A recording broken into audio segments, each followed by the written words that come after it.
ஆமா, எதுக்குடா already release ஆன இந்த அவெஞ்சர்ஸ் எண்ட் கேம மறுபடியும் ரிலீஸ் பண்றீங்க? அப்படின்ற கேள்வி எல்லாருக்குள்ளயும் இருக்கும்ல. ஆனா எனக்கு என்ன தோணுது அப்படின்னா, அடுத்ததா ரிலீஸ் ஆக போற இந்த அவெஞ்சர்ஸ் டூம்ஸ்டே படம் இருக்குல்ல, அந்த படத்துக்கும் இந்த எண்ட் கேம்க்கும் ஒரு சின்ன கனெக்ட் குடுக்குறதுக்காக தான் இந்த படத்த மறுபடியும் ரிலீஸ் பண்றாங்களோன்னு தோணுது. பத்தாததுக்கு ஒரு 4 நிமிஷத்த எக்ஸ்ட்ரா வேற ஆட் பண்றாங்களாமா. ஆனா படக்குழுல இருந்து ஒரு நல்ல கதைய குடுக்குறாங்க. என்ன அப்படின்னா, இப்ப ரிலீஸ் பண்ண போற அதாவது இந்த ரிலீஸ் ஆக போற இந்த அவெஞ்சர்ஸ் எண்ட் கேம்ல வந்து கலர் கிரேட்லாம் நல்லா பண்ணியிருக்கோம் அப்படின்ற மாரி சொல்றாங்க. யோவ்!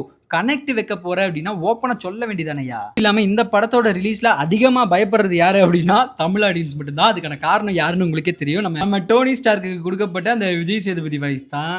எல்லாரும் பார்த்துட்டு சாவுங்கடா அப்படின்ற அளவுக்கு இருக்கும் அந்த வாய்ஸ். தயவு செஞ்சு கொடுக்காதீங்க அப்படின்னு தமிழ் ஆடியன்ஸ்ல நிறைய பேர் வந்து இப்ப வீடியோவெல்லாம் போட்டு கெஞ்சிக்கிட்டு இருக்காங்க. ஆனா அபிஷியலா அவங்க வந்து யாரு பேச போறாங்க அப்படின்றத சொல்லல. சோ என்ன நடக்க போகுது அப்படின்றத பொறுத்து இருந்து தான் பார்க்கணும். நீங்க ஒரு மார்வல் ஃபேனா இருந்தீங்க அப்படின்னா மறக்காம இந்த வீடியோவுக்கு கமெண்ட் பண்ணுங்க.